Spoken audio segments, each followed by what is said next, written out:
Yeah, I got to get there too. Good evening, everybody. Welcome to the Georgia Shooting Connection live stream. I'm glad y'all can make it out. Looks like we already got a couple viewers here. We're on the chat. Tim, PC Bullet Empire, and all the duck-related paraphernalia. I'm glad y'all can make it out. Kyle's iPad made a guest appearance. Cranky Cletus, appreciate you coming out. So far tonight, gentlemen, we have Jamie JH586. We got Chico Wise and Kyle. We might see something from Georgia Boy or a Mooser. We're not 100% sure. Tonight we're going to be talking about powders and powder-related, I don't know, stuff. Powder-related items? Yeah, Issues? yeah. Propane and propane-related accessories. So propellant. There you go. Anyway, guys, I do appreciate everybody coming out, and we can go ahead and go around the board and say hey. I'll start first. Oh, sorry. I just want to say hey, and hope everybody's had a good week. I'm, for one, looking forward to a restful weekend. My dogs play Tennessee tomorrow, and we'll see how that works out. But been a tough week for a lot of us on the panel. We were just discussing it before we went live. It seems like every week gets tougher and tougher, but it has nothing to do with getting older, you know. But never. Yeah, so just want to welcome everybody to our chat tonight, and thanks for coming out. Like there's the Scotsman, Daryl, Cranky Cletus is out there. Hey, Cranky. And we're just glad to be here and glad y'all with us. Go ahead, Kyle. All right, guys. Glad everybody could make it. Y'all can't see me. Let me fix that. Okay. It was fixed. Now it's broke. Oh, crap. Again. Typical. Anyway, good evening, guys. It's finally Friday. Thank the Lord. I don't have to work tomorrow. Everything's going to be cool.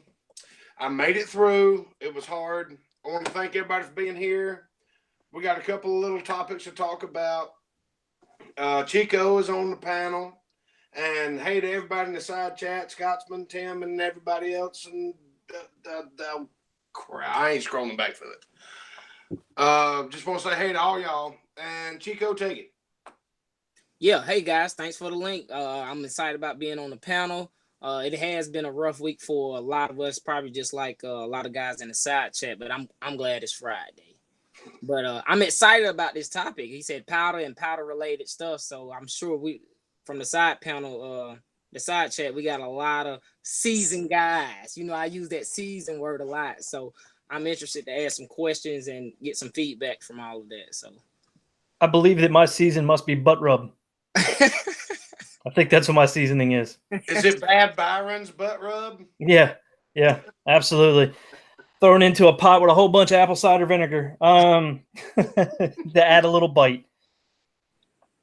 Yeah, Coach Brothers Firearms out there with us, and Thomas Pickering. I appreciate you guys coming out. So yeah, we've brought up again on powders, and it's funny because powders is a very broad topic. But what's interesting is most people, it appears as though, especially those that have been reloading for a long time, and I bet like Fuzzy's really probably, on the precipice of want to be the worst of this. We stick to the powders that we know, and we don't branch out very often unless we can't get a hold of any. And a lot of these guys are hoarders, so they've got 8-gallon jugs of it laying around. So the chance of them running out of unique or whatever their powder of choice. What are you saying? Hey man, if the slipper fits, I don't know. You'll see in a minute. I'm not a hoarder. I use it, but no, having one 8-gallon jug is one thing. But I mean, I know guys, personally know people that when you go into their shooting room, they also have either a walk-in closet or another room with their gun room that is nothing but storage. I mean, and it is full on like little warehouse. I mean, they'll have 300-400 pounds of powder. I don't. That's not my deal. I think it's better to load the stuff up and then unload it. more interesting anyway. Buy some more. Yeah, Now, absolutely. I think my basic idea was when I suggested we talk about powders and how they were and the cartridges that we use them in. I think what I had in mind was like, what's our favorite powder for 357 Magnum, or that kind of thing. Not to narrow it down, we don't fit inside a package or a fence around here anyway. But one of the reasons I wanted to talk about that tonight was because I was hoping Chico would be here, and he is, and he's he's starting out. I think he's learned a lot already. But if you guys out there in the chat room can bring up some suggestions as far as to what powders you like to use in certain cartridges that might can give Chico some ideas, we would certainly be grateful. I don't know if Chico does a whole lot of rifle reloading yet. There we go. When you're talking 30-06, are you even looking into 30-06? Yes, I have been looking at 30-06 and or 30-30, 48.95 IMR. That powder was designed for the 30-06 cartridge. Okay. It's been around for a minute. And it works really great. Extremely consistent results. That powder burn rate was designed for the 30-06 military cartridge. Okay. Talking about IMR 48.95? Yes, sir. I've found that 4064 works real good in that too. I see you got a big old jug of that as well. I don't use 4064 in my 30-06. I've actually gotten better results with 48.95 in the 30-06. I have tried 4064. 4064 is more of a 308, heavier projectile sending. I got better results out of the heavier bullets with 4064. Well, Coach Brothers sent out a list of, he likes Unique 2064, H4895. Those three cover a lot. And then he said +1 on the 4064. So I think if Cranky Curtis is still out there in the chat room, I think he's got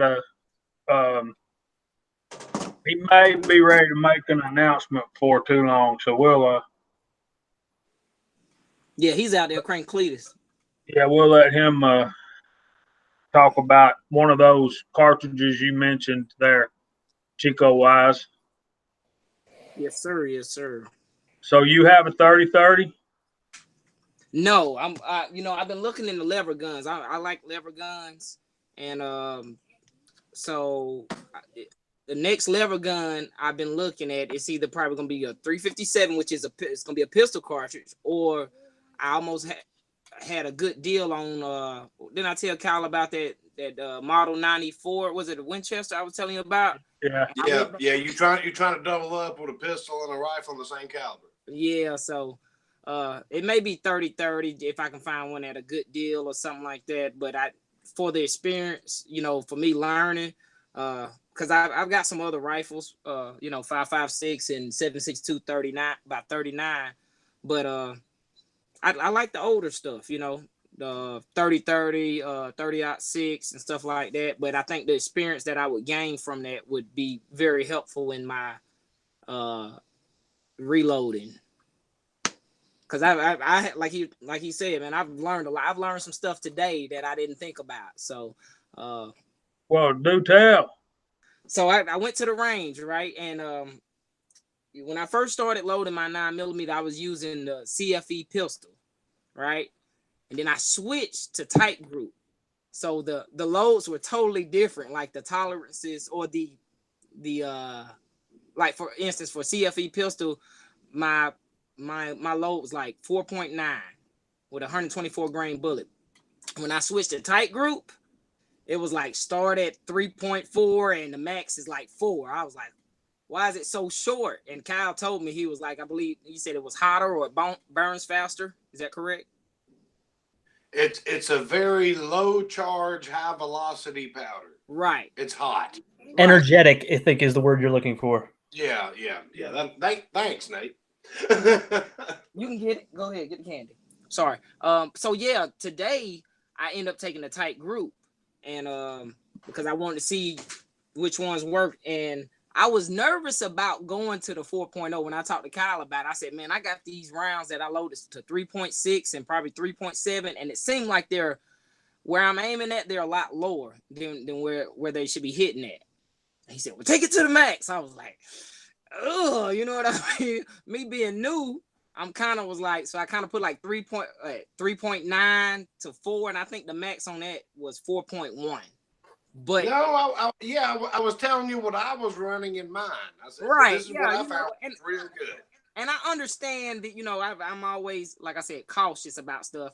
I know I was real anal about like every case I was checking, make sure it had 3.9 to 4, no more.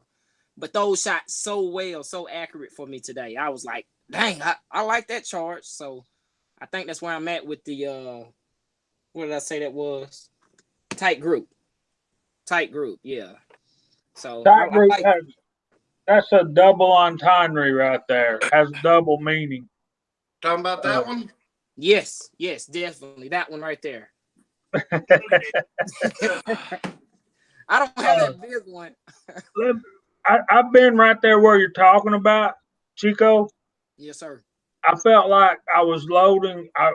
The first pistol powder I bought was tight group, and I felt like that if I could find a powder that would fill the case up more, that it would shoot better and get better velocity. So I tried CFE pistol. I was using more powder, had less velocity and less accuracy than with tight group. So that tight group there, what they're talking about is it's cost efficient and accurate in semi-auto pistols anyway. And you were looking at 124 grain? Yes. For that, what I was shooting today, yeah, 124 grain with tight group. I also shot some 115 grain, but I had those loaded with my CFE pistol, and I had those loaded at about 4.9 also, and they shot great. I guess the lighter bullet, but like you said, I noticed I was using more per case, which I'm learning. So I got 4 different powders. I've only tried 2 of them. So yeah, tight group is known for a low charge weight. It takes less to do more. I know about power pistol. I just got done with an 8-pound tub of it, and I was running 4.6. It was plenty strong enough to cycle the action, but you didn't get any of this. And I was using that in steel challenges, and 4.6 worked great with 115 grain bullet, jacketed bullet. Power pistol. Yeah. Isn't that what I said? Yes. Okay. I was just making sure I heard it right. Okay, yeah. Chico, what load data book are you looking at to get those charges? I got the I got the Hornaday, the latest edition, and I've got the Lee manual, but I also was using online to get those charges. Well, I've got the Lee manual right here, and it's saying tight group and 125 grain jacketed tight group. Max load is 4.4 grains, so at 4.0, you're not. Okay, but and see, and I think we talked about that before about the your load data is gonna be different manufacturers or I guess the copyright on it. So I definitely check online too. I think I checked online today to make sure, and the Hodgin website said I think it was 4.1 was the max on that 124 grain bullet, if I'm not mistaken. And you're talking about with tight group. Yes. That goes with what I was loading. So why does this thing keep cutting off? What the hell? And you know what? I got another question since we're talking about powders and stuff and load data. So all the duck related crap. Oh, that's you. Okay. My my Hornaday book does not for 124 grain bullet. It doesn't have tight group, but it's got it for the 115 grain. So I think I use my Lee manual, which like Jamie said, it says the max is 4.4, which I'm nowhere near it. Well, I'm close. What? 4/10 off. But it seemed like that 4.0 of tight group shot a lot better than when I first loaded it to 3.6. Oh yeah, you're not too hot. Trust me, you're not too hot. You know, that's how I was thinking. I was like, man, so it's just it's my newbie experience, I guess. I think I run in my normal just planking, shooting. You know, want to hit a beer can at 100 yards. I run, I think 4.4. So you're great. Matter of fact, as my steel target ammo, I think I'm running like 3.8. It's just enough to cycle it. Gotcha. Yeah, Cranky. He was just saying that's where he did his final check was the Hodgson's website.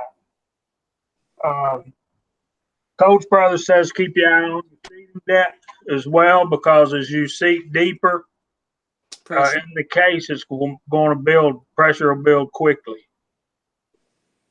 Yeah. That's what I was asking you about today. When you switched bullets and you had the one stick in your gun and you pounded on it until it finally seated, I wanted you to pull that sumbitch out and see what it is. Oh, I couldn't.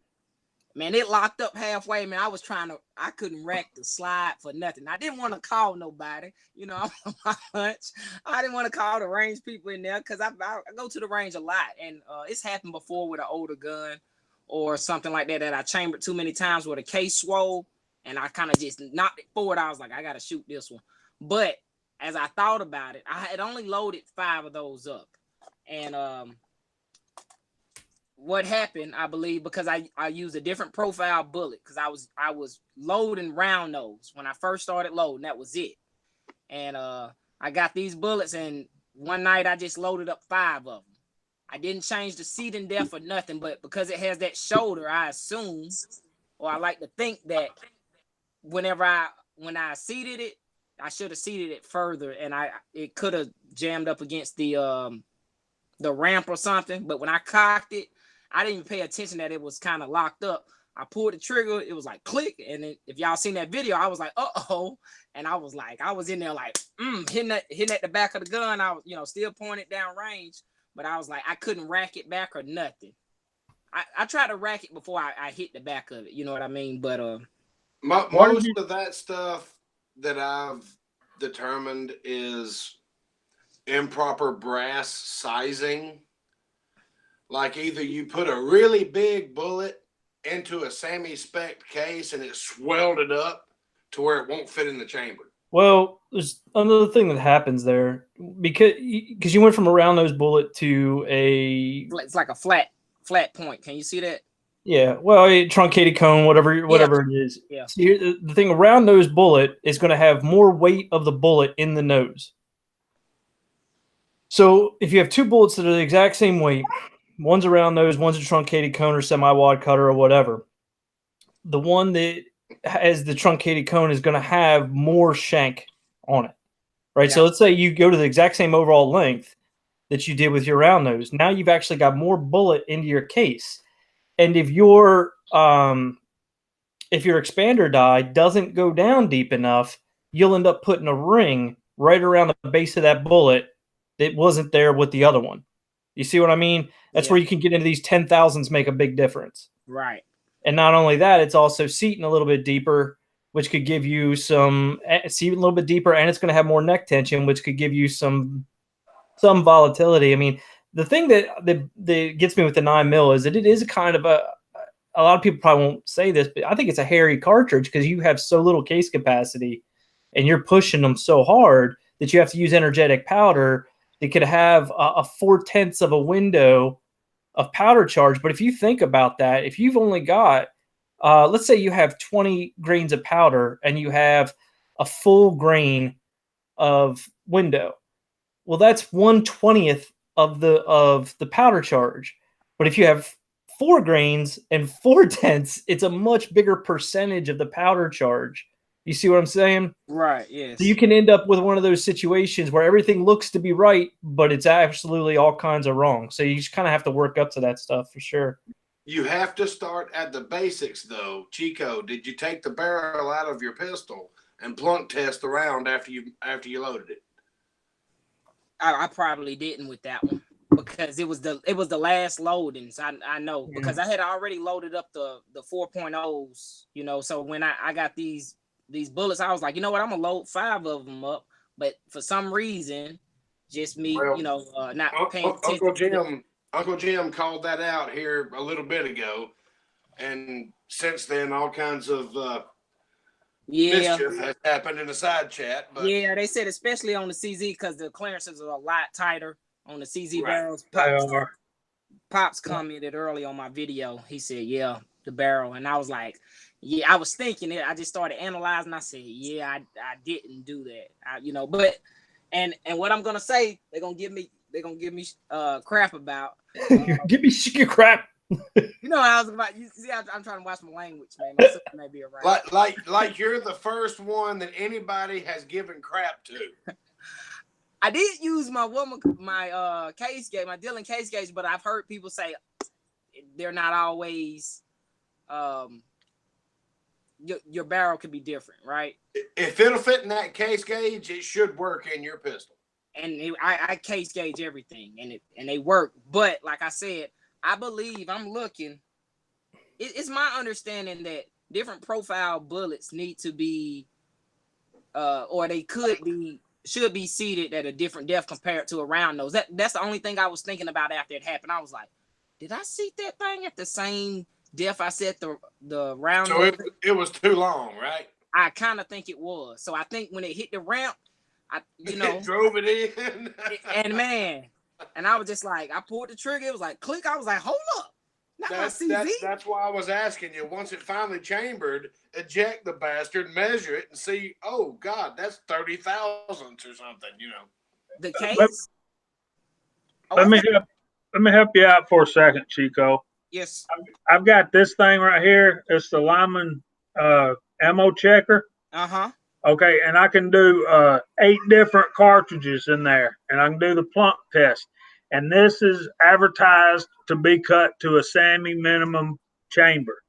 Okay. Okay, so if, like Kyle said, if it goes in this, if it plunks, if it goes tink when you drop it in, and it falls right out, it should work in your gun. The problem is seating depth, because this, if you could see down in there, which I don't,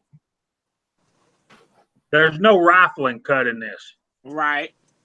So the only way to be sure if your ammunition is going to fit and run in your gun is to do what they're talking about, is pull your barrel and drop it in there.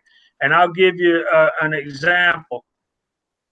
My car gun, the Taurus G2 that I carry in my car, I make ammo for it, and it chambers in my gun fine. I took that same ammo to run in my CZ75, and it locked up because the CZ, like you said, has much tighter tolerances than a lot of guns. And if you guys out there, if y'all load for Glocks, you'll certainly know what I'm talking about. Them things, you can run just about anything in them, but getting it to run in a CZ, a little bit different. Well, yeah. I run when I'm loading 45 auto. I plunk test it, which I've done this years ago. I plunk test it in my Colt 45 barrel. It's a new barrel, not new. I mean, I blew the old one out. It was like a shotgun by the time I got done with it. But it's a newer barrel, so the chamber's still good and tight. And if it'll fit in the 45, I know it'll shoot in all of my other 1911s and the Glocks. So, because the Glock will shoot a 12-gauge shotgun shell if you can cram it in there. Yeah, Georgia boy said you could load a shoe on a Glock. Right. He's too funny. And you know what? Like I said, another thing that I noticed, like I'm looking at my lineman book, my casting book, and just looking at the different profiles of the bullets. So they got like 120 grain round nose. It says its overall length should be 1065, but when you get to that, I can never say it. The TC bullet, the cone bullet, right? Truncated cone. Truncated cone. Okay. It says its seating, its overall length is 1050. Now that's 15 thousandths off. So I probably, you know, that's a newbie mistake. I should have seated at least, you know, I should have just tried it, you know, seen it. I wasn't thinking about the round nose and the cone. And I was just like, I left my dies set up exact for the round nose, and I just did 5 of them. So I will take the other 4 and see them. I'll probably go this weekend and see if that changes, because I still have 4 that all I gotta do is see them a little bit different and check. Hey, brother, bring Carter up to the house. Let's sit here and cast some bullets. Then we'll go shoot them, and we'll have Jamie meet up with us. Let's make a Saturday out of it. Okay, when? Tomorrow. Tomorrow. Okay. Or are you busy? I've got it. What time? I got another birthday party to go to for my son. Man, he gets invited to a lot of stuff. I understand. Well, if you're busy, you're busy. That's fine. But we gotta check with Jamie too. He may have something going on. Well, I'll tell y'all something I've got cooking, but I don't think it's going to happen tomorrow. My buddy that I'm supposed to go with wasn't feeling good. But Kyle, you met my buddy Frog. Yeah. Me and him are going to the civilian marksmanship program depot over in Anniston. You're going back over there? Okay. I've never been, so it'd be my first trip. But yeah, I thought that's where you went to the class that you took. No, the classes I took were at Adventure Outdoors down in Smyrna, which is right around the corner from Glock. Right. Yeah. Okay. All right. Hey, I got some numbers too that if anybody's interested, because I got those bullets, like I said. So this is one of the 4. If y'all guys can see, I guess I have to talk to stay on the screen. Yeah, it's sticking out there a good bit. Right, and it's 1120. Right, that's too long. But my Acme bullet that shoots fine, seated at 1147. I'm sorry, 1144. So the difference is, that bullet probably should be seated a lot deeper to at least to that neck where it starts going into the cone. I'm assuming, I could be wrong. I would go right under it. Right under it. Okay. I'm looking right here with my truncated cone bullets, 1.125, and don't have. That's 115 grain. 124. 124. Okay. 124. Yeah. 1.128. I've got with no notes. Well, I'll tell you what I'd do, man, and disregard it evenly there, but I'd take your barrel out of your CZ and I'd run that thing up into the I'd run a dummy case up under it into the bullet seat and die, just to crack it, just to try it until it chambers, and then let that. I'd want it to extend it as far as it's going to extend and still chamber consistently and reliably. Well, I wouldn't just mash her down in there. I'd give it a couple of thousands, but damn. And look, and I gotta be honest. Look, this is what happened. I'll tell you.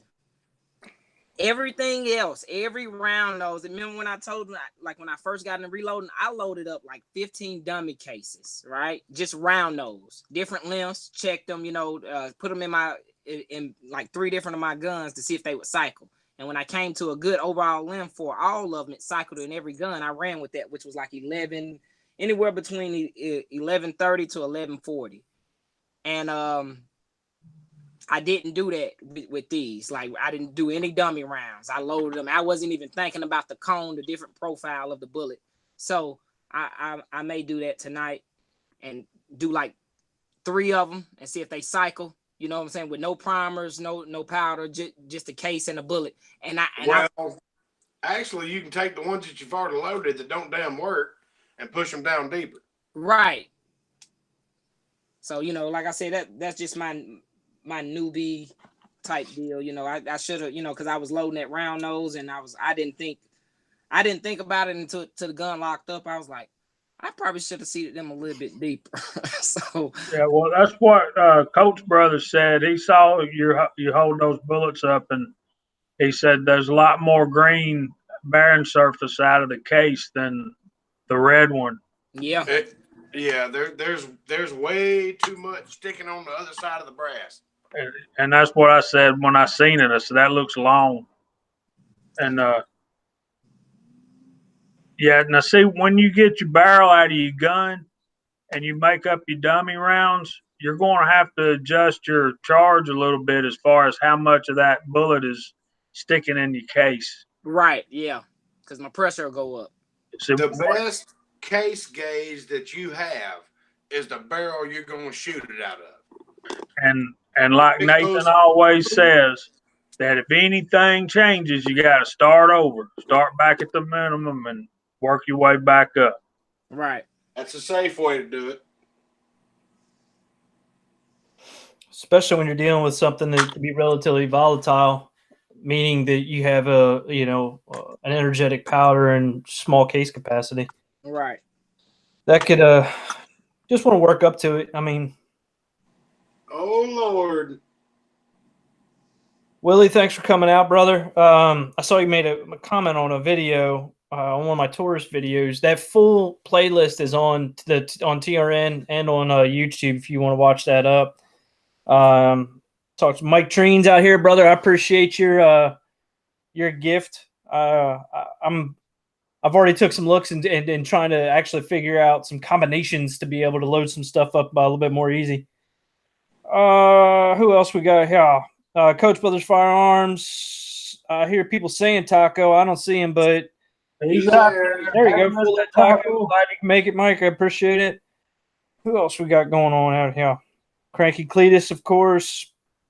Is Ocean here? I haven't seen him yet. No. Mm-mm. Yeah, he's out there. Oh, is he? He is. Hey, Oceans, Mr. Taco, Georgia Boy 44 out there. Brother, I miss having you on the chat. We need to get that hooked up sometime. Hopefully. It's great that every week that we do this, we get different people.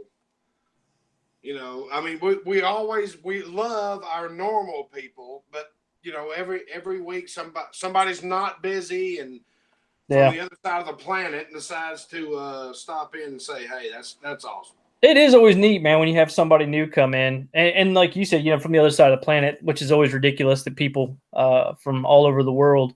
Well, since it's flat, you know, it's flat, yeah, just crazy.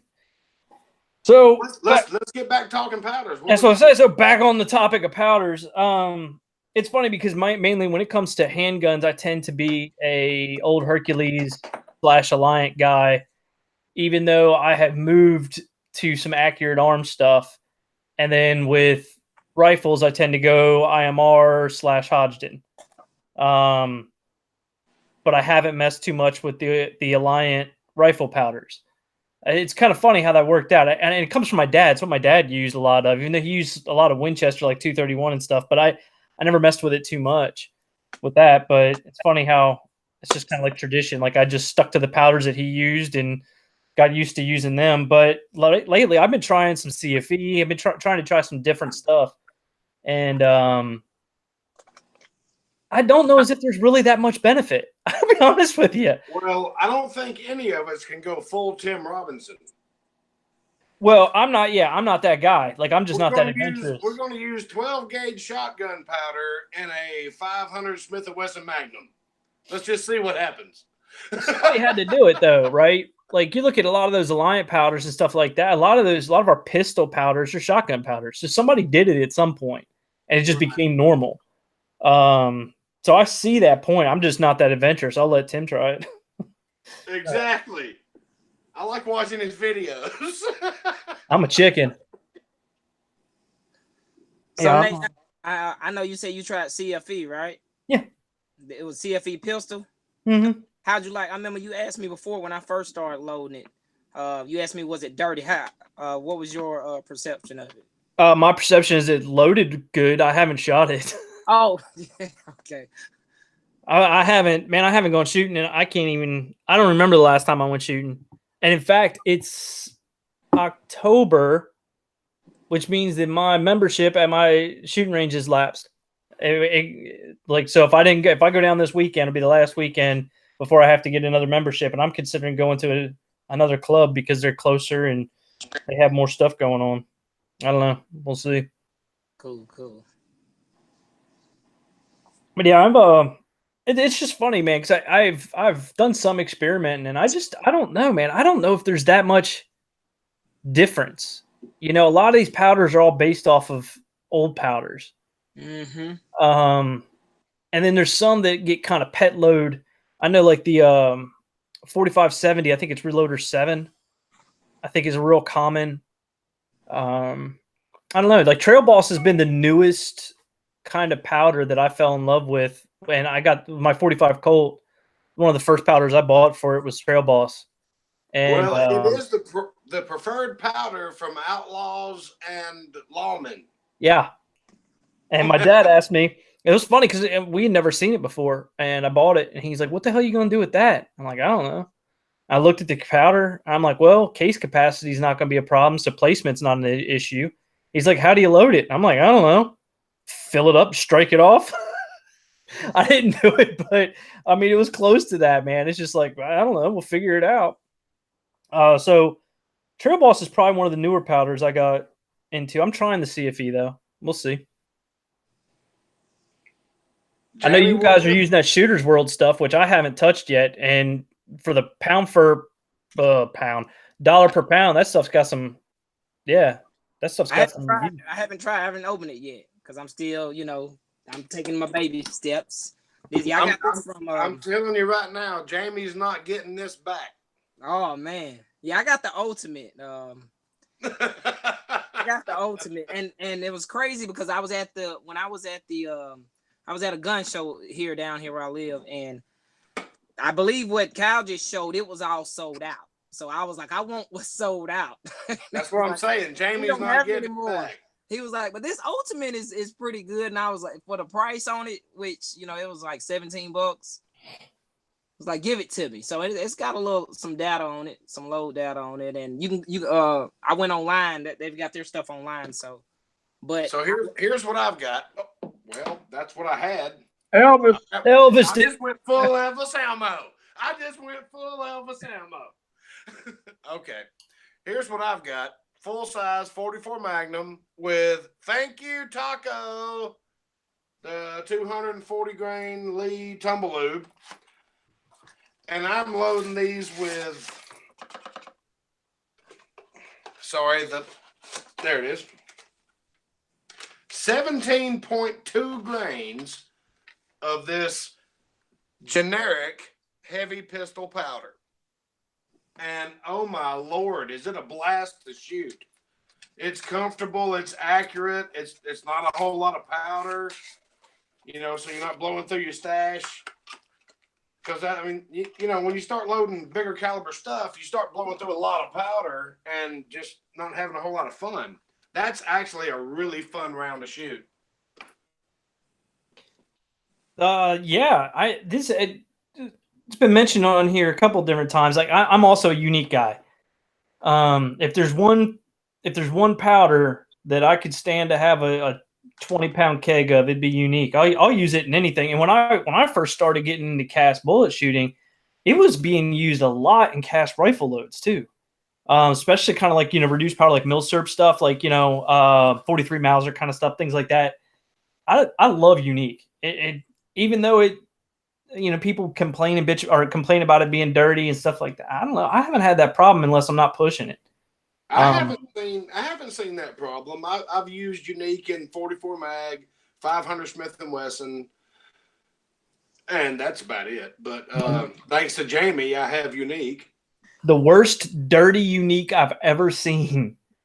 I don't know when these were loaded, but my mom had some loaded up for her 357, and I was next to her at the shooting range, and it was like I was getting sandblasted. It was just she'd fire and just powder everywhere, and I'm like, my God, like what are those? And they were 38 special loads, but man, they must have been damn light. I'm surprised they were getting a bullet out the end of the barrel because they were just blowing powder. Did you see what Taco just put in the side chat? Yes. Yeah, the side chat's going off with Unique, and I've said that in another chat. I'm gonna have to get me some of that Unique and try it out. Hey Taco, you still got my address, right? Go ahead and send it on. $17 per pound. That's not bad. What? No, Cletus, no. Cletus, are you talking about this? He said Universal. Hang on. 20 pounds of Trail Boss. Oh, I thought you were talking about Unique. Bought them for $17 a pound. So I said, bring them all. Okay, I'll pay you $17 a pound plus shipping. Let's have them. Yeah, I mean, I thought you were talking about Unique. I mean, you get a pound of Trail Boss for $17. I think that's a pretty fair deal. Excuse me, Full Lead Taco. It's not hazmat unless you tell him it is. Ask Willie. Dude, that's funny. That reminds me of a joke about the FedEx guy. Never mind. Did I just say that out loud? You know what's funny, Cletus? This is going to be directed towards you. The other day, a couple weeks ago, I put in an order for 2 books. One from Delaware, the other one from India. The one from Delaware went to New Jersey to a sorting facility.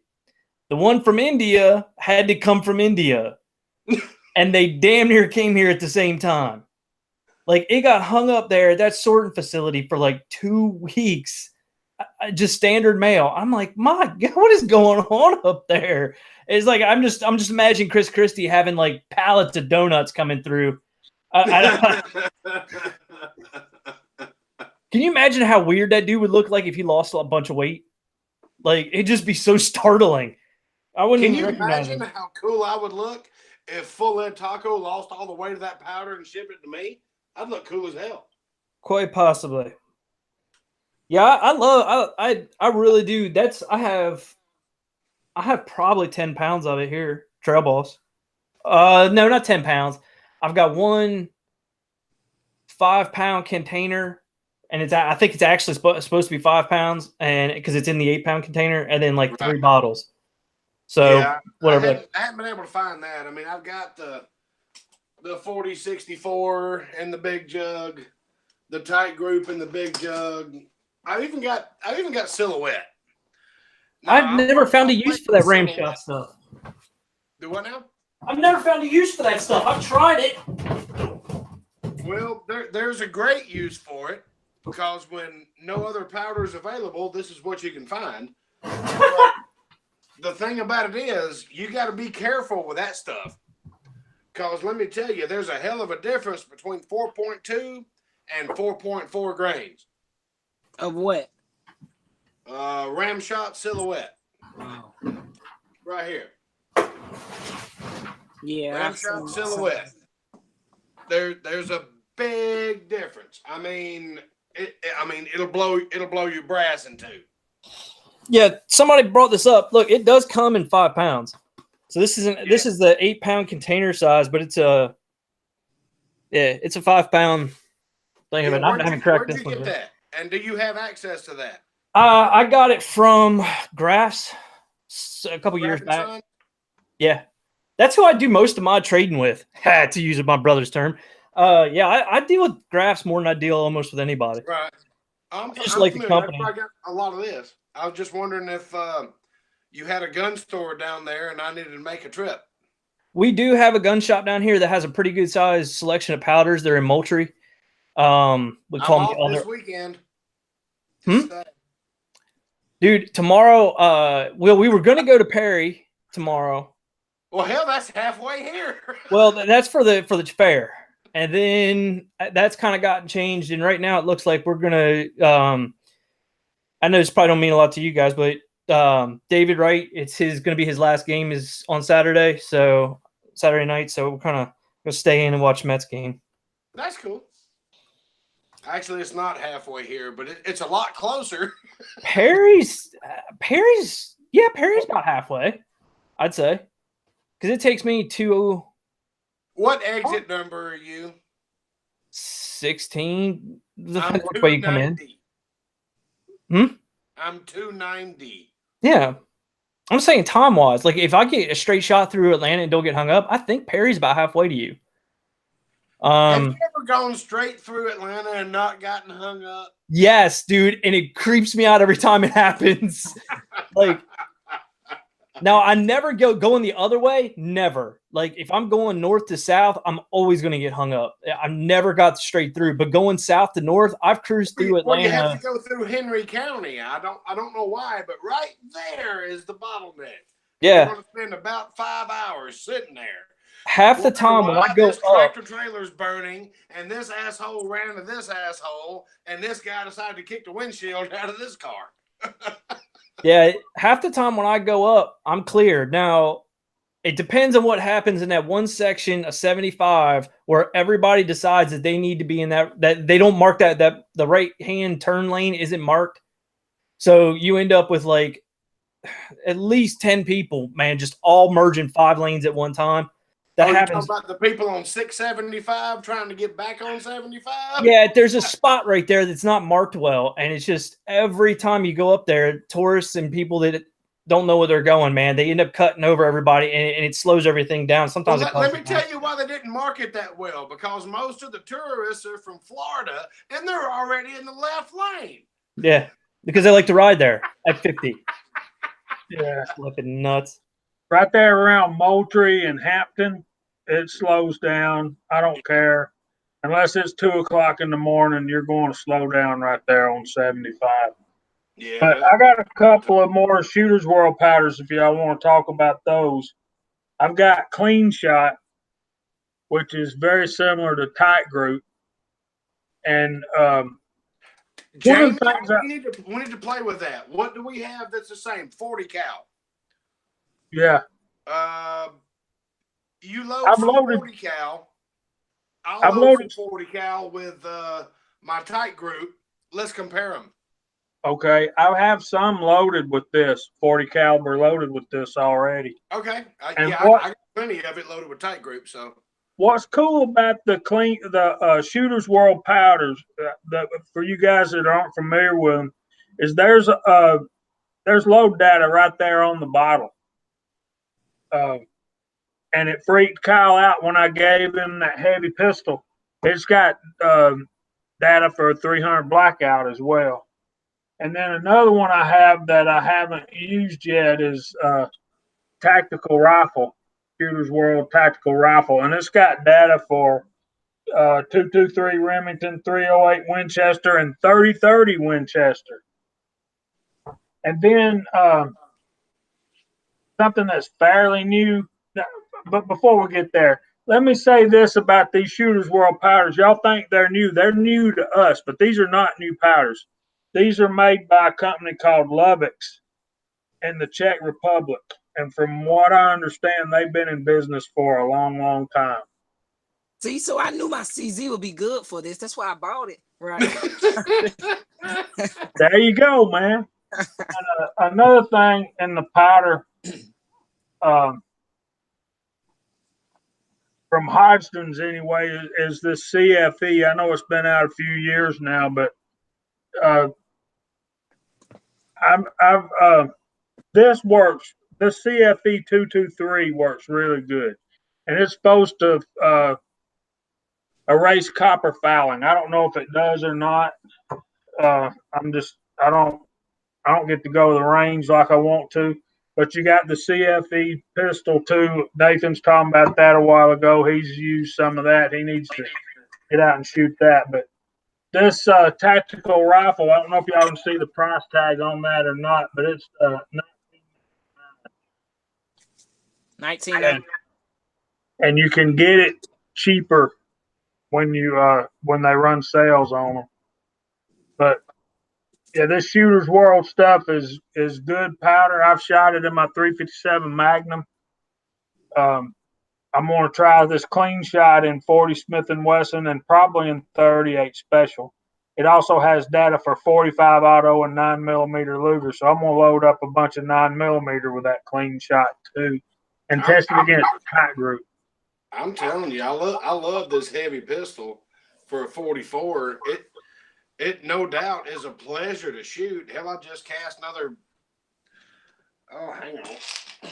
I just cast a whole other jar of bullets just to shoot through it. You know, I actually had a good time shooting it.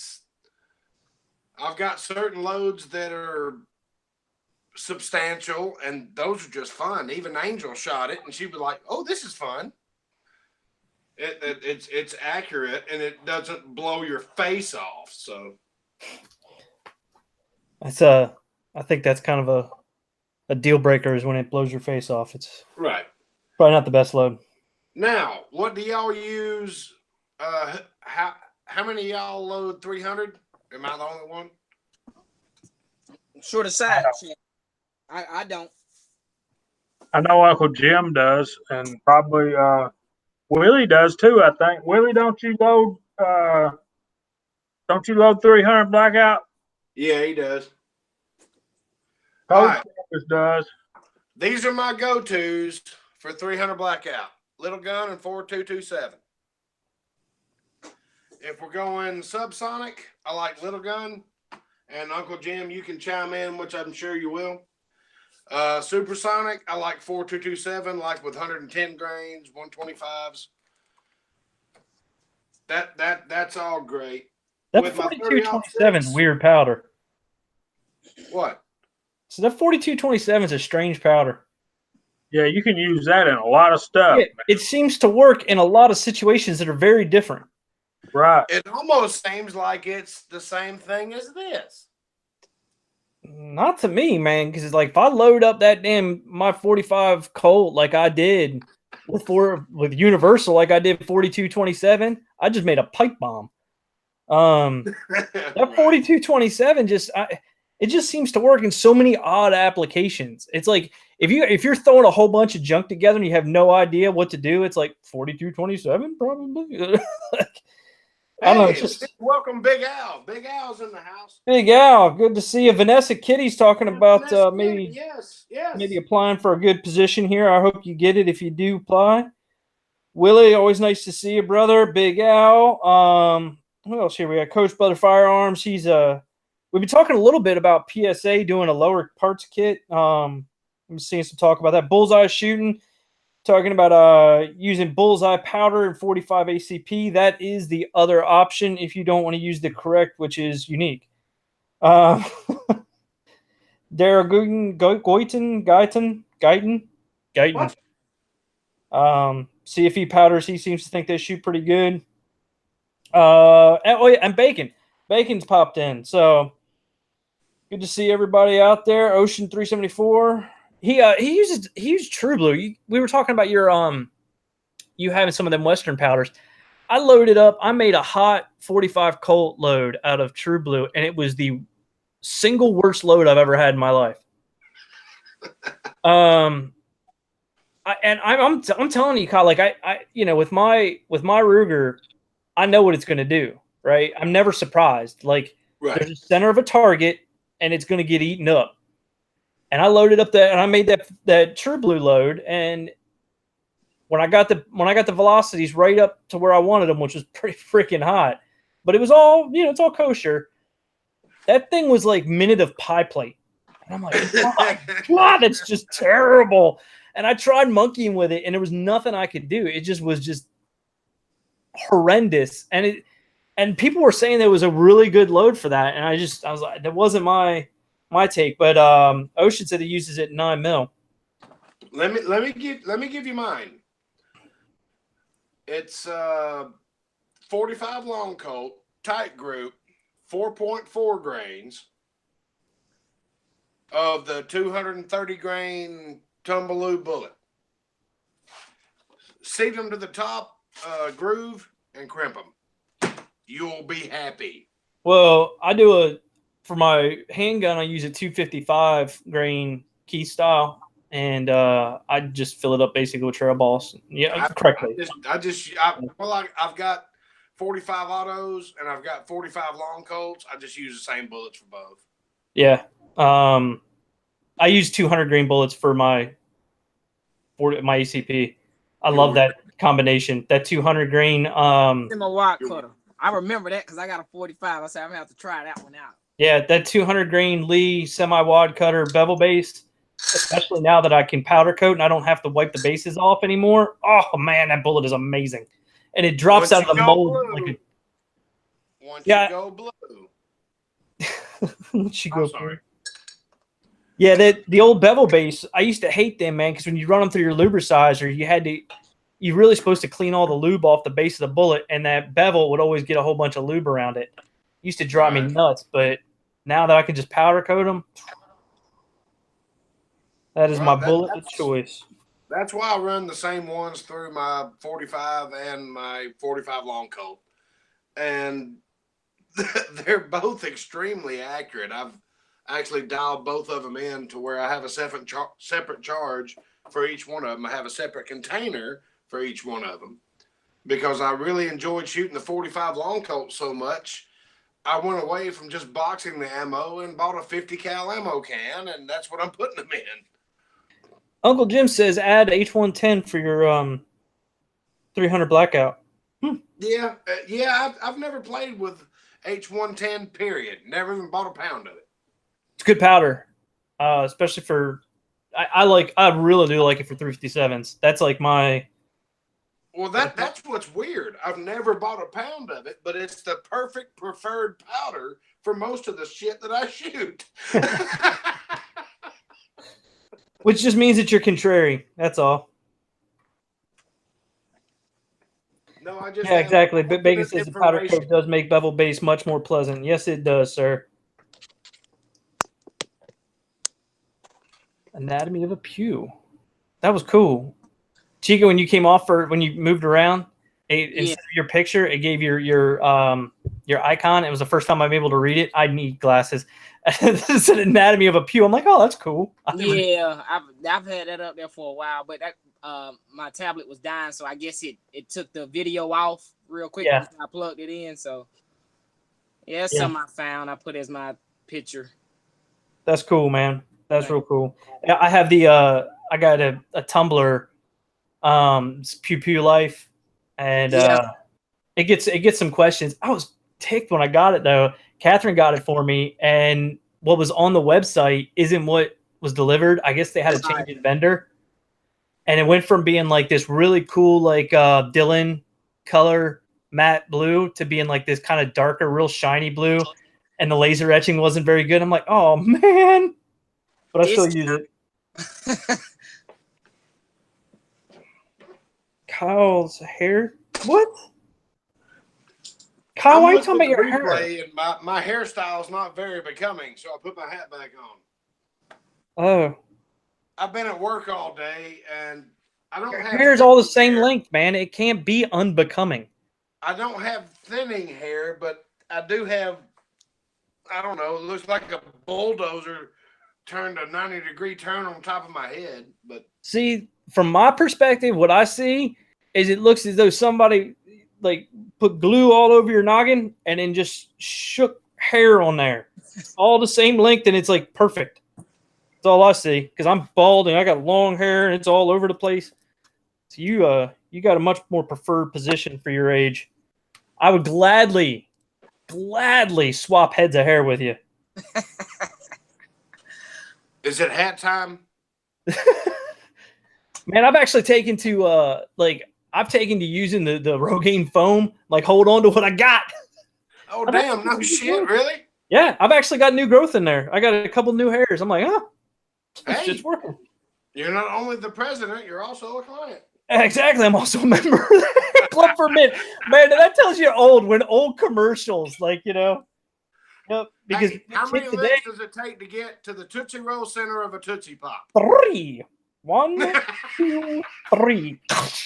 3. I asked Alexa that, and she had no idea what I was talking about. I was like, Alexa, how many licks does it take to get Why to don't the center we of a ask Tootsie Mr. Pop? Owl? He knows. She was all, man, I don't know what you're talking about.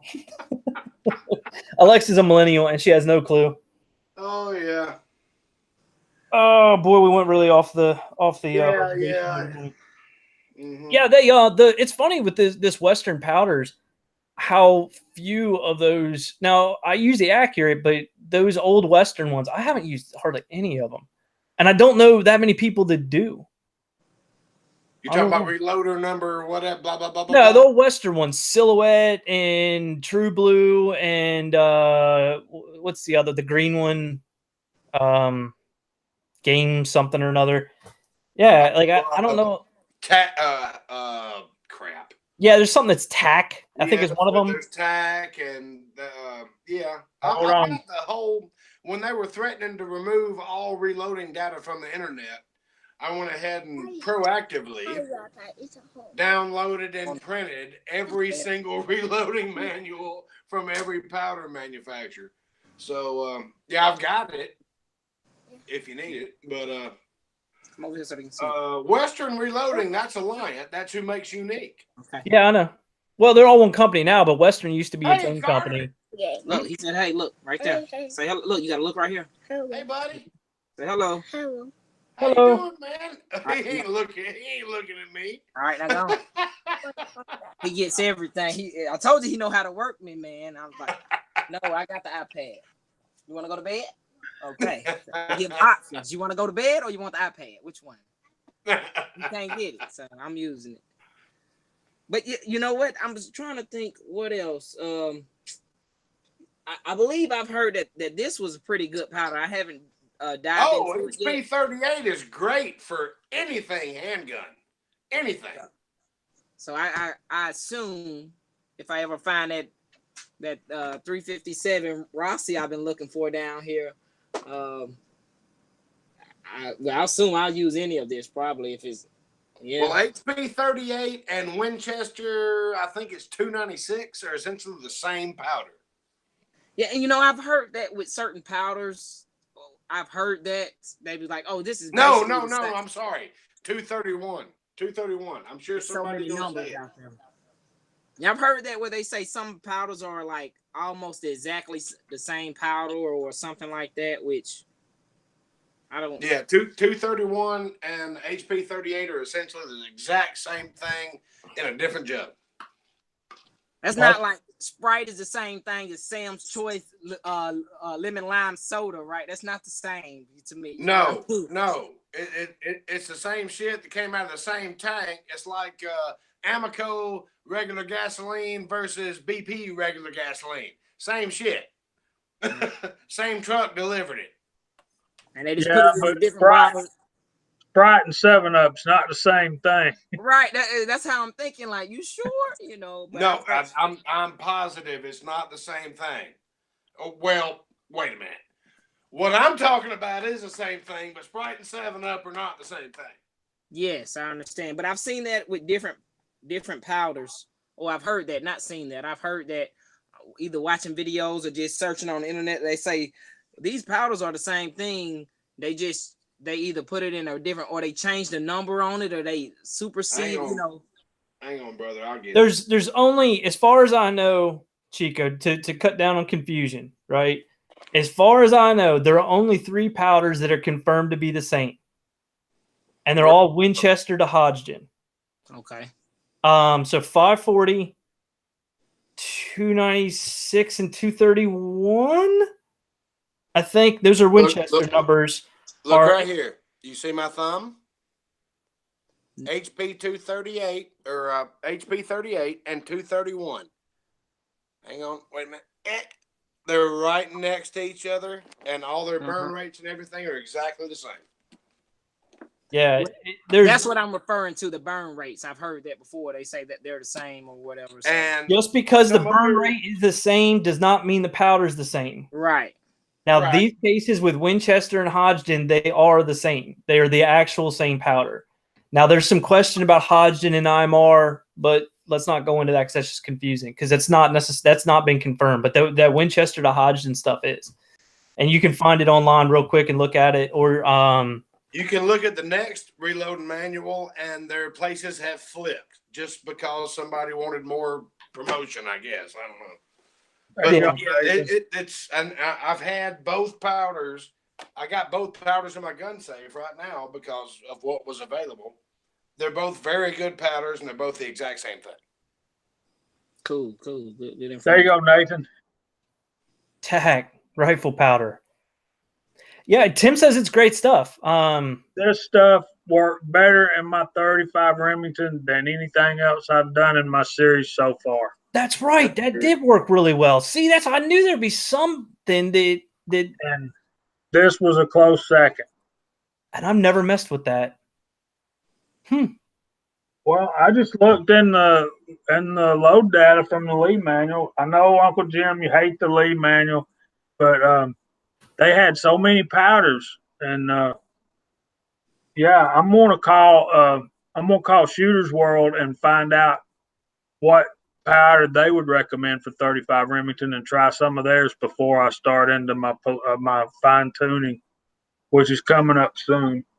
I have load 6 already loaded up, and it's $48.95 that Kyle gave me some $48.95. So we've got that one, and we got Lever Revolution. We're going to try. A powder I've heard you mention a lot, Nathan, is 3031. Yes, sir. I'm thinking about trying to get some of that and do a preliminary load with that too. I really would. 3031. If I'm looking at mid velocity type rifle loads, that's where I just immediately go. That's just my nature. That's just because I've had such good luck with it. And of course, all this testing I've done so far has been with cast bullets. So I'm really excited about how that's turning out. And I can't wait to.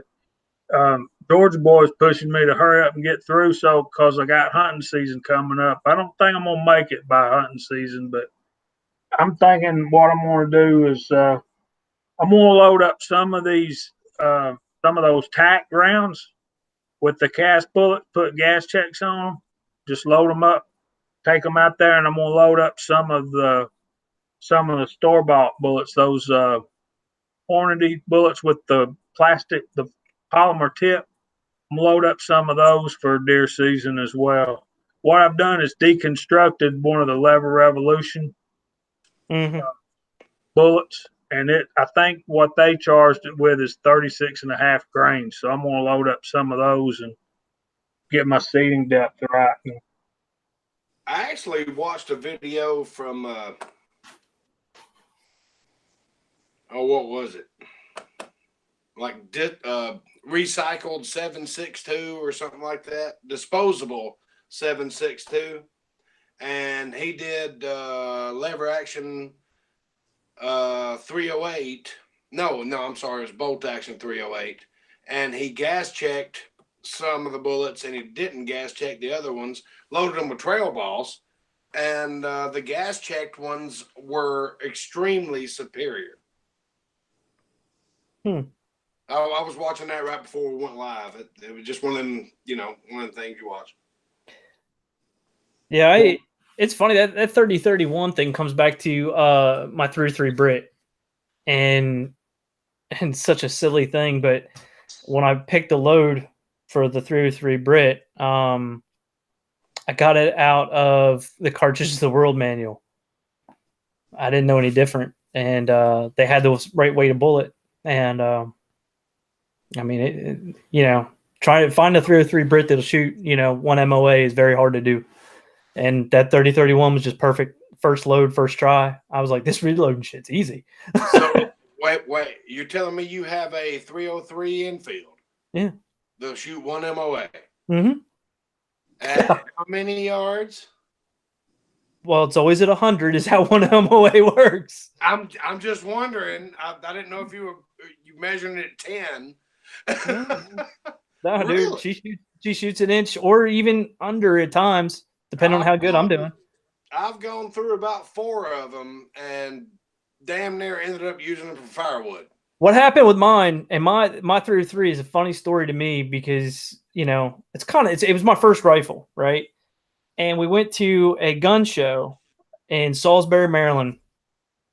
And this thing was covered in, you know, of course, about 3 inches of Cosmo. This is probably 87, 88, somewhere around there. I don't know, late 80s, mid to late 80s.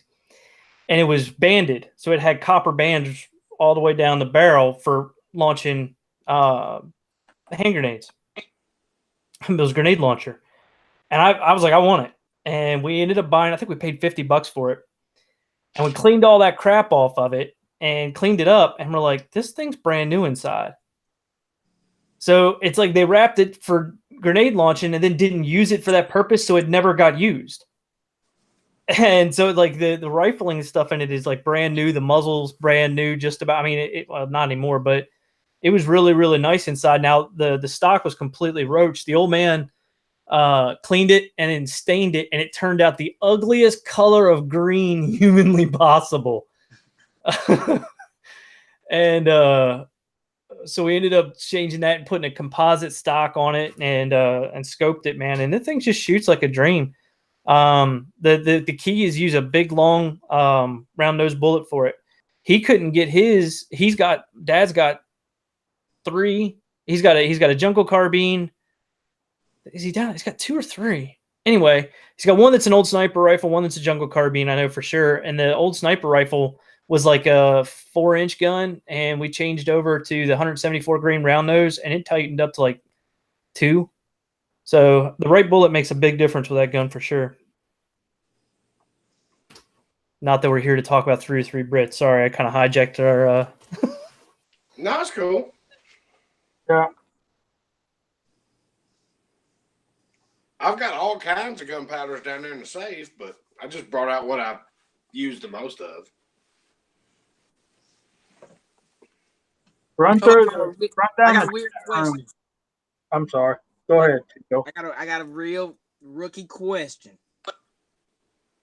So let me ask you. Let's just say we're talking about like what I was loading earlier. My mind's, I'm losing my mind. Tight group, right? And I loaded the 4.0 grains. And whenever you see the bullet, is there some calculation per maybe a thousandth of an inch that you seek that bullet that will make the pressure go up X amount of PSI? No, sir. Not unless it's a compressed load. Did my question make sense? I don't want to sound like a complete dumbass. No, Chico, that makes perfect sense. And it would if powder had a linear power rating or power expansion. It doesn't. Okay. It'll spike on you. It'll go nuts. Like there's different powders when they come to a specific pressure. The igniting the burn rate will jump way up, and so it's not linear. And because of that, you can't really definitively say if I remove this much, or see that in the extra thousands. I was thinking. I think that's the mechanic in me thinking. Numbers check this out. I know the mechanic in you and how he's thinking. Mm-hmm. All right, look. This, hang on. All right, that's your case, right? Right. This is your powder. Yes. Unless your bullet pushes this down, it will not raise your pressure. Once it starts compressing the powder, you can get into some serious shit really quick. Whoa, hold on. What did you just say? Yeah, I don't think so. Yeah, I think you didn't explain that exactly how you meant that, Kyle. Because I'm thinking like a combustion chamber. You make that combustion chamber smaller, yeah, you're gonna have a yes, sir. Right, you know what I mean? So you're gonna have a higher compression ratio. Yes, sir. What you need to be more worried about is if your bullet is impacting the powder. If it's a compressed load. I'm sorry, I thought that's what you were talking about. A compressed load is a bad thing for a lot of different powders for sure. But yeah, when you reduce your case capacity, your energy expenditure is going to go up. But the problem is Exponentially, yes. the problem is it's not a linear change, right? So you I can't agree. map it. You can't measure it. There's no. Yeah, because one powder might have I know that was a rookie question, man. No, it wasn't, dude. It was not a rookie question because a lot of people will think exactly that. Like, hey, I dropped my bullet down 1,000. I'll drop back one, you know, 2/4 of a grain or 1% something on my load, Right. and it doesn't necessarily work that way. That's why when I'm doing pistol, especially if I'm gonna do 9mm, right? Okay, he was asking a totally different question than what I thought. Okay. Yeah, Right. if I'm doing 9mm, the first thing I'm going to do, especially 9mm or something that's an energetic round that has small case capacity, 380 even, but 9mm more specifically, is I'm going to try to match my case capacity to whatever my load data is, regardless of what bullet it is, right? So if I've got a bullet that has, it's this long, I don't know, whatever. I don't have the data set in front of me. But the end result is I try to get that base of that bullet in the exact same spot. Mm-hmm. That way I know that case capacity is the same, because any change in case capacity, at least to the negative, could have a large impact depending on the powder that you're using. Gotcha, yeah. I kind of figured that, but I was like, man, let me ask this question because I don't want to, that's not nothing I've tried, and I'm totally honest. But I was like, I'm gonna ask. That's why I was excited when you guys were talking about it's gonna be our topic was gonna be powder. I was like, no, man, that's a great question, dude. That is a great thinking man's question, because it seems like at first that makes sense. Yeah. Like there's going to be a mathematical equation to percentage of case capacity drop versus, powder, energy expenditure. That makes perfect sense. It's just that it's not a linear burn. Right. But then my safety person was on the inside was saying, well, you know what? Brass is different. Some brass is thicker than each other. Some of it's going, a little. So I was like, yeah, especially like 9mm, right? Which this is one of the things that worries me about when some people jump right into 9mm. Because most people use range, or a lot of people use range brass when they shoot 9mm, you can have case head thickness differences, yes, right? Which can dramatically change the case capacity. And then if you do something like what you're doing, where you change over from a round nose to a truncated cone, and then you just drive that bullet down to the same, so your overall length's the same, but you got all this down in the hole or however it works, and end up reducing your case capacity again with bullet. And then if you end up in a situation, because it's a tapered case, where you got too much bullet sticking out and it's actually getting a little bit into the groove, the lands, then your pressure can really spike and you can end up with a horrible situation while following load data. So no, that's not a stupid question, man. That's right on. That's a hell of a good question. And the other thing you got to look at is you're using range brass. What type of firearm was it fired out of? Yeah, which can have an effect as well. Was it a supported chamber, unsupported? Are you going to reload it? It's going to blow the back end off the case, Yeah, I've heard about stories like that. People blowing the back end off the cases, and I'm like, ooh, man. So, I'm always cautious. Every time I take a different load, it like I said, I was kind of close. I still, even though Jamie said he was reading 4.4 was the max for that load I had. I still felt like I was close to it, but it shot good for me compared to that 3.6, and I was like, I'm good right there. It shot accurate compared to that 3.6. So yeah, it's just funny, man. When you work up a load, when I work up a load, I'm horrible about this. Like I work up a load and I'm like, that's good enough. It's like a chisel and stone, man. I'm done now. Like I'm not going to revisit that. And right. People are like, oh, I got this much better load. I'm like, yeah, I'm terrible about that. Let me say hey to New York City Reloader. He's out there in the chat room now, and he was our last guest. Wasn't he our last guest? Yes, sir. He was a fantastic guest. I appreciated him. We enjoyed having him, and back a few minutes ago on the in the chat room, I think Coach Brothers and Taco were talking about a powder called SR-4759.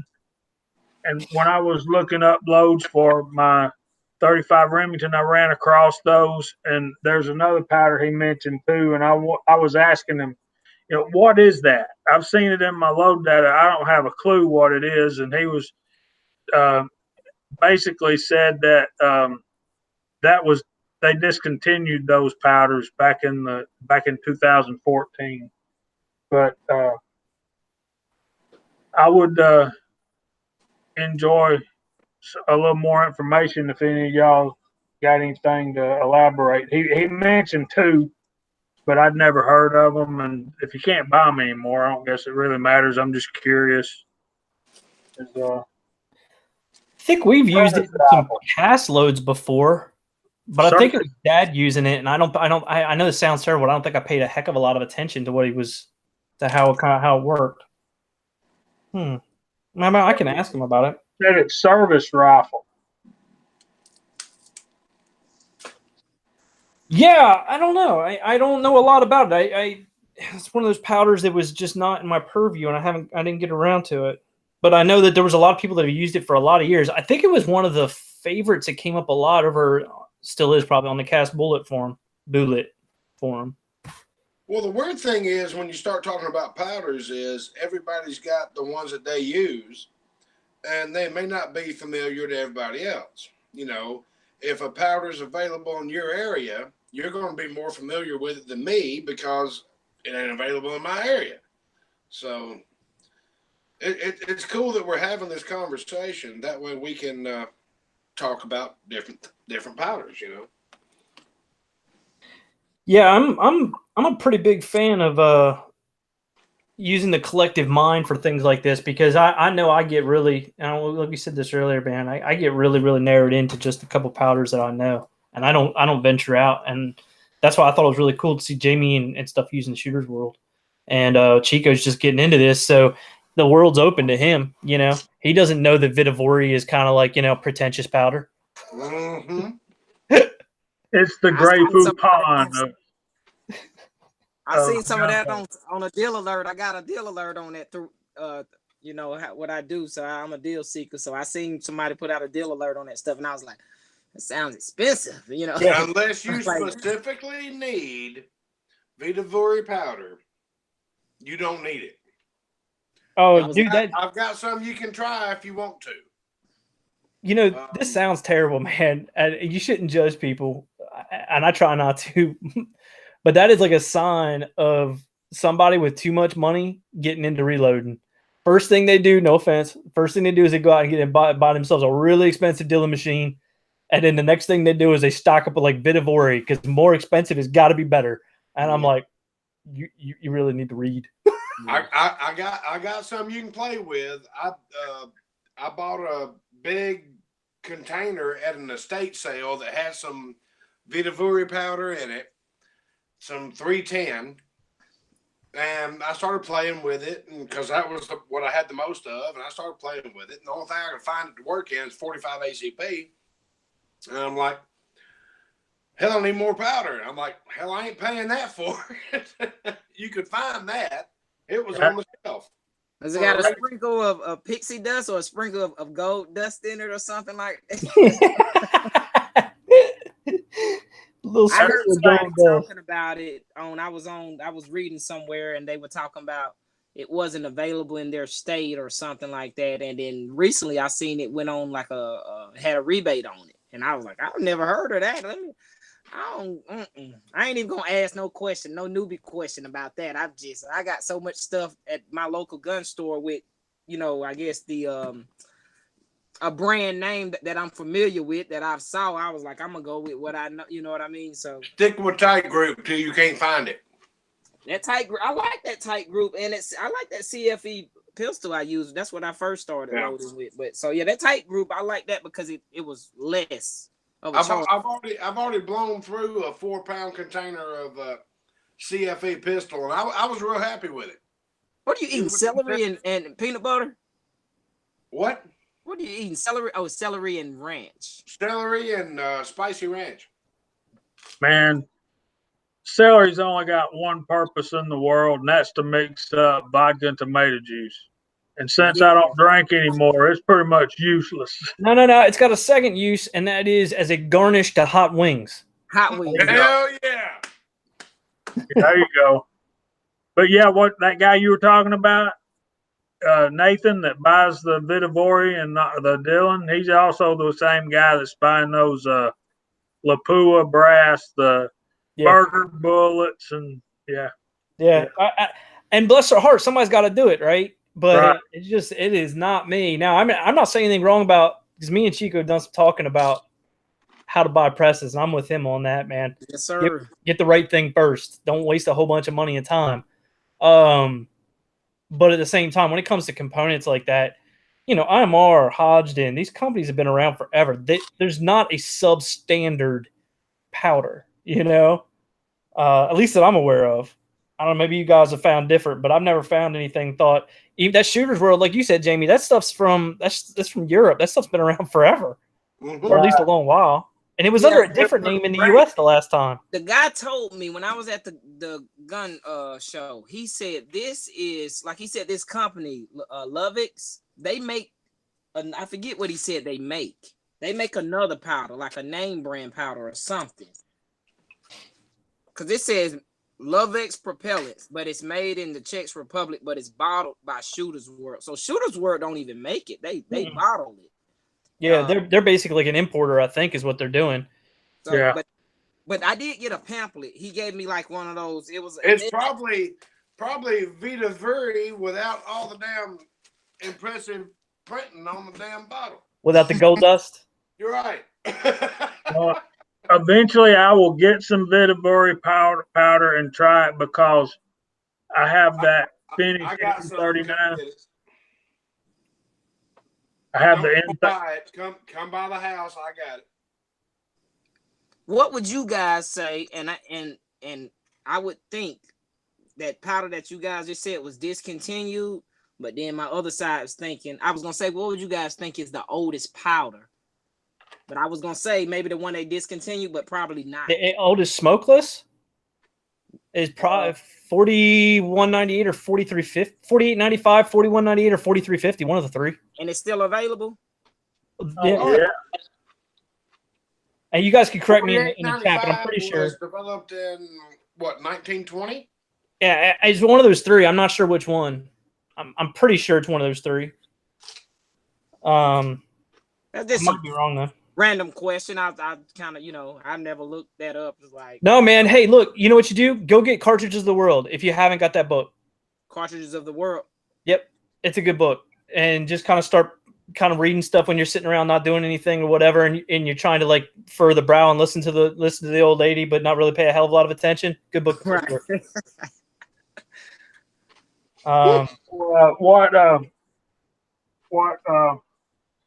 Georgia Boy said DuPont smokeless 3030.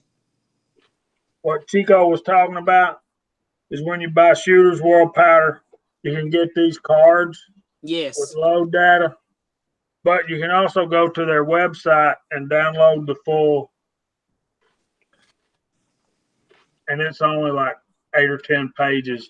And Cletus said earlier in the chat room that he wished they would expand their load data. Yeah.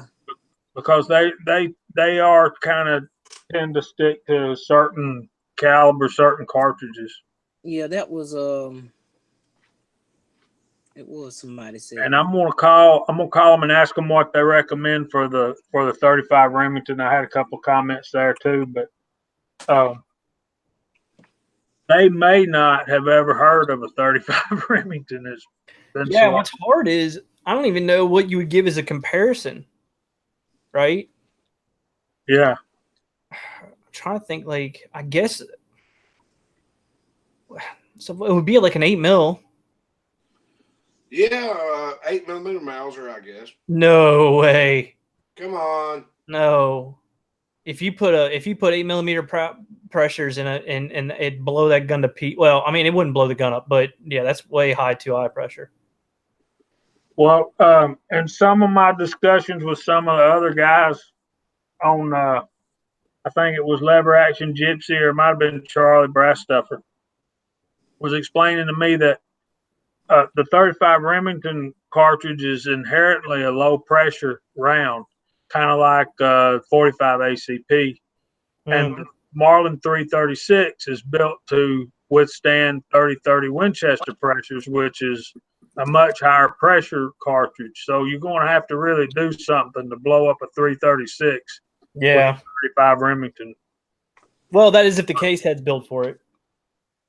You know what I'm saying? You could, I mean, you're not going to blow up the gun, but you could split a case head. Yeah, and that's could be as bad, if not worse. Yeah, I 7.5 Swiss maybe. I don't know. I'm trying to think of what would be. No, you're talking Japanese to me. I'm trying to think of something that's similar in pressure and similar in bullet diameter weight, and it's hard to find because there's not 35 Remington's kind of a niche cartridge, but that's what I would look at if they don't know anything about it. I would look for something that's similar in bullet weight, similar-ish in diameter, like kind of similar in cartridge shape. You know what I mean? It's I don't know. Yeah, that would be a hard one. I mean, because pressure's probably right there with like 7mm Mauser, but it's a bigger case. It's got like much more case capacity, right? I think anyway. Oh yeah, I'm interested, man, because I like your 35 Remington series. I think that is awesome, man, because not a lot of people are messing with it, but there's a lot of them out there, especially down here, and it's a great round, especially for deer hunting. It is great brush gun. It's a better brush gun than the 30-30. Yep. Yeah. I think. And that's the reason I went in to do that. I had that gun and never shot more than 200 rounds through it. And so I decided I'd do something that I don't see much of, and that kind of fit that. It's a great round. It's a great gun. It's a great everything. And for a lot of us, it was the first firearm that we ever owned. It was the first deer rifle I ever owned. Well, yeah. I mean, I had 22, a couple of 22s. Yeah, Fuzzy 4K says that one thing about reloaders, if we cannot get our regular powders, we will settle for anything. Just ask him. Yeah, and if any of you guys out there, any of you 22 have not subscribed to PC Bullet Empire, I highly recommend it. But he will illustrate that fact to you. If anybody wants to donate ranch, I'll take it because I'm about out. Well, brother, that's a lot of that always confused me. Like my brain, like there's a dichotomy thing for my brain, and it's like celery, healthy, ranch, rendered fat. Yeah. This is confusing. It makes it edible. But it's like all the health, man. Like peanut butter is pretty good. You can get some like good peanut butter. Nope. I love some peanut butter and celery. Actually, it's funny, man, because I like celery in like tuna salad. I like celery, all kinds of stuff. Adds the crunch. Anyway, Tread says about Wildcat rounds. Check the forums and then reduce by 10% or pick something small.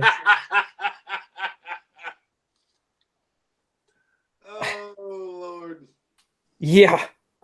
Yeah, celery and hot wings is the way to go. Yeah. Well, I had wings tonight for dinner. Wings to balance this out. There's a Publix does like and I hardly can find them down here because you'd have to ask for them, but they every once in a while Publix will do wings that aren't breaded. They're delicious and they're not bad as far as calories go. Right. The breaded ones will kill you though. Like first time I was like, oh, it's just wings, right? And I had like 6 of them. I'm like, that's not that big a deal. 6 wings. I loaded that stuff in my fitness pack. 780 calories. I was like, oh my God, I'm gonna die of a heart attack. Hey, you know what? On a serious note about the celery, though, let me tell you what I've done before, and to me, it's good. Celery and peanut butter. Yeah. And that relates to gunpowder. How? Yeah, I'm just saying, y'all talking about food, it got me hungry. It's all carbon based, right? Well, you can't load if you're starving to death, can you? Right, you can't. It's hard to pull that handle for me anyway when I'm when I'm weak. You can use gunpowder. You can use smokeless powder as fertilizer to grow more celery. There you go. So what else would you guys say that's closely related to powder? Because the topic was powder and other related, like powder measures. Oh, powder measures being an equipment thing. I mean, that's just a lot. That's a big. That's a different. When I was thinking more like powder and powder ideas, like for instance, like you could say like, you know, hey, I found that with this powder, like for instance, I don't know that I'm not saying this, but let's say you use 4895 and this, and it seems to actually really like using this kind of primer. But man, you can go off in any direction. Gotcha. Man, yeah, like we're always open. We're only sticking with the subject for about 18 minutes so anyway. we're talking about powders, and I'm glad you said about the primer. So I did those loads I had because I only had one box of Winchester primers. I loaded half of them up with Winchester, half of them up with CCI, and I really didn't see a big difference at all. You know, I still seen the consistency in my the placement of my shot. So, you know, I could see it better if I had not put a hole in my little friend, but you know, that's another story. But they all went bang, and I was happy, and they went where I directed them to. So I guess. Taco says he's having some hard time finding 2400. I think I got mine from Bass Pro Shop in Macon. I think I just walked in, they had like 4 or 5 pounds of it. I'm like, ooh, Timmy. Walked off with it. I've actually never used 2400. That's because you're wrong. Okay. 2400 is a great powder, man. Good for those 44 rounds that you're working with. No, I understand. I've just never bought it. Yeah, it's a real good powder. I've had good luck with it, and it's funny because I think my dad, and I've heard some other people say that it's changed pretty dramatically over the years from the Hercules to the and there was somebody else and then Alliant. But it still seems to work pretty good for me. I haven't had any trouble with it, and I use it for. I mean, if I had to be stuck with 3 powders, it would probably be 2400, Unique, and Bullseye, most likely. And what's funny is I say Bullseye, but in reality, it would probably be Red Dot, just because I know I use Red Dot so much more. But Bullseye is like the more universally used powder for, I don't know. But if I had to stick to 3 powders for handguns, that would be, yeah. Now, because I've heard a lot about, and I've seen some videos on that Red Dot, or actually this same topic sort of. Red Dot and Blue Dot are closely related. How, or what are their purposes as far as the Red Dot is more of a pistol powder and Blue Dot is rifle? They were all shotgun powders as far as I know at one time. Right. That would be an emperor question. He's got red dots up on his. He's saying no. Yeah, I see him. They were originally, as far as I understand, Chico, they're all shotgun powders. I heard that. But Red Dot to me, like, I haven't messed with the blue and green. That's going to be all Empire. He's saying no to somebody. It might be me. Georgia Boy said Blue Dot will blow you up. Just blow you up. Like, not just your face, your whole body, like pink dust, the whole mess. Okay. Coach Brother Warren said red is fast, blue is slow. Okay. Yeah. I mean, I use red for fast. It's relatively close to Bullseye in some ways. In some ways, it's not. So there's a spot for me in between Bullseye and Unique. The Red Dot seems to fit pretty well. And when I seem to have a load that's confused, sometimes 32 H&R mag, things like that, I'll try Red Dot and I'll get good use out of it. Gotcha.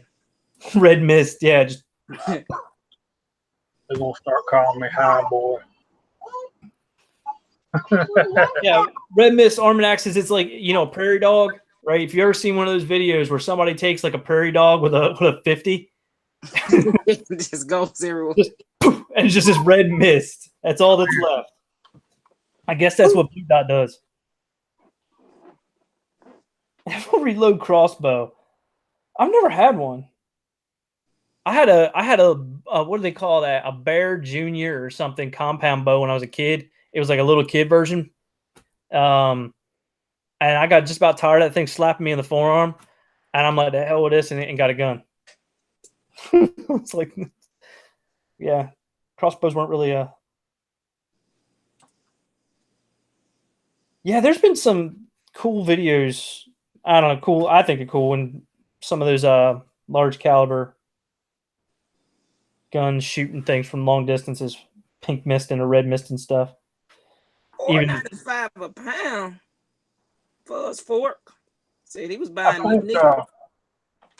think, one of the answers to Chico's question is I believe all those dot powders are made by the same company. Yeah, they are. Guys, give me 1 minute. Got to hop off. Be right back. All right, Fuzzy says $4.95 a pound in 1976. Now, at first, that sounds like, wow, man, that's really awesome. But then, right, let me do some math here. How much did a car cost in 1976? Yep. 4,000, 3 to 4 on a nice car. Yeah. So that's gone up by 10 at least. Powder's only gone up a little bit. So in that respect, $17 to $24 for a pound of powder is a deal compared to $5. Let me explain that to you. There's a scene in a movie, y'all. If y'all remember, Tread. I don't load 357 Sig. I load 357 Magnum. But I'll get back to that in a minute. There's a story. Y'all remember the movie Billy Jack? Came out in 1972. Remember? Mm-hmm.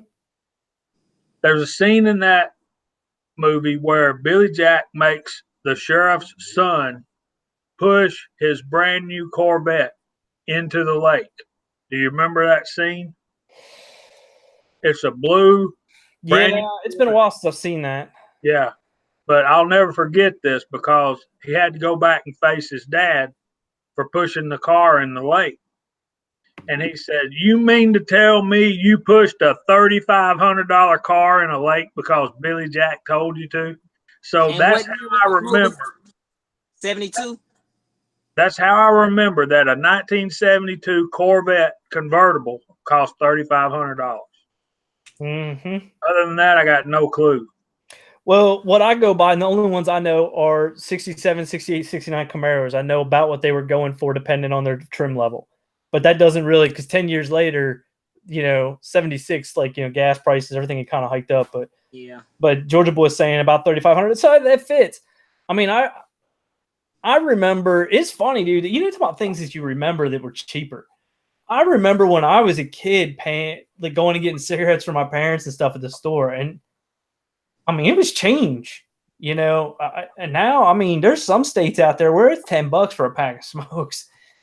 There's some stuff that's like the price has really, really, really went berserk. And cars, in my opinion, hasn't. Cars went up real fast in the 90s, in the 80s and 90s, late 80s, early 90s, cars just went way up. And then it seems to me in the past 15 years, you can still go out and get a car for $24,000, $25,000. I mean, it's not. Powder hasn't seemed. A lot of things haven't gone up much. At least it doesn't feel like it to me. Maybe they have. Houses got crazy. Now they're back pretty normal around here. I don't know. My mom brought me some fresh out of the oven homemade peanut butter cookies. Oh man. I know. Oh. Vanessa said she was going to cook us all some baked goods, I think, and send them to us. I wish Kyle was still here. He'd be throwing rocks at that celery about right now. Yeah, exactly. That celery seems awful ridiculous. Oh, yeah, CBF coming off there. Yeah, guys, I appreciate you coming in and watching. I'm going to stick around here for a little while because Kyle's out, but, we're already running a little bit later than normal, I think, so. Got milk. I was never a cookies and milk guy. Even though I like milk all right now, I didn't when I was younger. because now I found the key for my milk, which is blasphemous milk. When I was a kid, man, whole milk just tears me to pieces. Always has, and now I've got like a specific organic fat-free milk. How can you have fat-free milk? I have no idea. It's fake milk, but it's tastes great, and for whatever reason, it doesn't bother my guts at all. So how long you been reloading, Chico? Yeah, Chico, how long have you been reloading? Yeah, now? I'm gonna find out. I'm gonna find out what my first video was I got so excited. Now I can answer this since we're on here. So I had been researching a lot, but as you guys know, it's a lot of information to research. So I just started really researching my particular what I knew I was gonna load. But I want to say it's been a month. It's probably been 2 months. Time goes fast when you're reloading too, so I guess. But my first video that I uploaded is like when I first really pulled the handle, and I just seen the video today. I'm coming up on it. Yep, probably about a month and a half ago. Yep, my first loads. So it's been about a month, but I was, I think I had to press. I had to press almost a month before I even set it up because I was still accumulating or buying other stuff to make it work. With me, I had started buying stuff before I even bought the press. I started buying powders. I started buying primers. I started buying bullets. And then because I'm a deal seeker, I started hunting down my other equipment, the necessities, my scale and other stuff before I made my initial big purchase, and I just waited to find the ultimate sale and went with it. So it's going on a month now. August 7th is when I went to the range for the first time with some reloads. So it was probably a week before that. So probably about August 1st. I kind of remember around my mom's birthday. That's awesome, man. That's pretty awesome having a time like that. Vanessa wants to know what everybody's favorite holiday baked goods are. I'll tell you mine, and I don't know if it's considered holiday or not, but I will destroy a carrot cake. Like it is ugly. A carrot cake or a spice cake with like cream cheese frosting, but not a lot, just a little bit. Oh, what's the one I should know? And it is a holiday thing. What is oh, banana bread pudding. I don't know if you guys ever. My auntie makes one with brandy in it, and maybe that's why I like it so much, or something. She makes with a brandy glaze or something on it. I don't know what it is, but yeah, it's around the holiday. It's pretty good, but I'm not too big on the sweet guy, but I will every so often. I'll get that craving because I've had a lot of dental work when I was younger, and it's I plan to keep that down. I can spend that money on more stuff like that. No, I'm just. No, I'm with you, man. It tends to take up some time and money. That's for sure. Yeah. Mike Train says red velvet cake. That's very traditional holiday thing, especially down here. My mom makes one every year. But what I do on the one cake that I do, of course, I make Toll House cookies. All my sisters love those Toll House cookies. But I like, I have Justin Wilson's cookbook. Do y'all remember him? Louisiana Cooking Homegrown is the name of the book. Wish Opie was here. Didn't know. He has a recipe in that book for what he calls a pineapple downside up cake, and it is really good. Pecans, pineapple, and brown sugar. Yeah, I really like that. And I carry it to all the family gatherings, and there's so many other desserts that they don't really eat that much of it. So that's cool with me because I take it back home. I think I cook it for myself more than anybody else. But it's really good with those leftover turkey sandwiches. Which are that's my favorite. It's good leftover turkey sandwiches. And mayonnaise and a football game, Lay's potato chips. Hey, man. Yes, sir. And what would be better is if I was up there to enjoy it. something about being hot ruins it. I know. And We up there, you can probably do a little bit better than down here. A few years ago, we actually had snow on Christmas night. It started snowing like about, I think it was about 6 o'clock, and we barely made it home.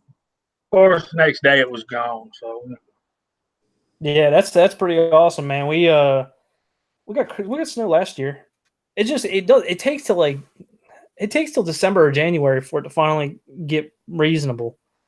Like, I mean, I'm seeing NYC Reloader was talking about 45 degrees and stuff. Man, it's like my air conditioner's still running, and it's just golly. I mean, it was 90 some odd degrees. Heat index was like 100 and some the other day. I was just like, come on, dude, please.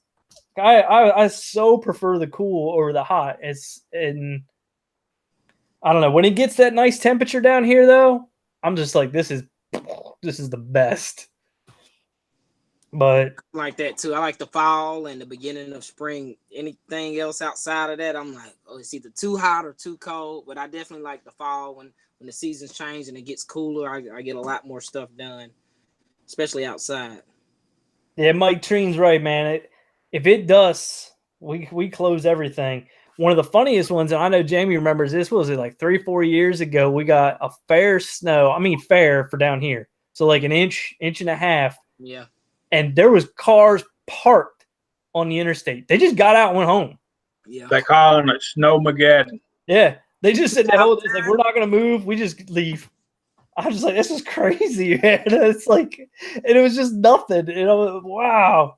And you know what? People give, I want to say Atlantis, everybody in Atlanta a hard time. Well, they say Georgians. They give Georgians a hard time about that. It's like, it ain't our fault because everybody moves here. So we're full. Don't move back down here. It's people who don't know, who's not from here, who don't know about the black ice. And you can't slam on your brakes because guess what? You're going to go in the ditch. And then that in turn is going to cause the cars behind you to. So, yeah, a lot of people give us a lot of flack about, we get a half an inch or a flurry and then the school shut down. Everybody buys all the bread and the milk and, so. Yeah, one of my favorite ones when I was living in Illinois is the 19 to 20-year-old kid that went out and got himself a 4x4 truck, hits his first snow, and he doesn't, and he's like, man, I can go anywhere. That's true. You can probably get anywhere, but you can't stop any faster than any of us. And they'll go running down the road 60 miles an hour, and it's like, I'll see you in a bit. Well, one thing when people are picking on us about our driving in the snow is they don't really realize what kind of snow we get. Usually it's been raining before it started snowing, or it starts snowing while it's not cold enough to snow, and we get a layer of ice and then the snow on top of it. So that's the term black ice. It's crazy because where I work, we're like on call, so because I'm a mechanic for the city or the state or whatever, I have to report to work, and the county's closed, and so I did the smart thing. I've got snow chains for all my vehicles, and you'll see me in a little front wheel drive car passing people with 4-wheel drive cars, and they like, I just pass by them, and you'll see them look. They be like, how do you go by me like that? I'm like, yeah, slow and steady wins the race, brother. Especially when you got snow chains on. Right.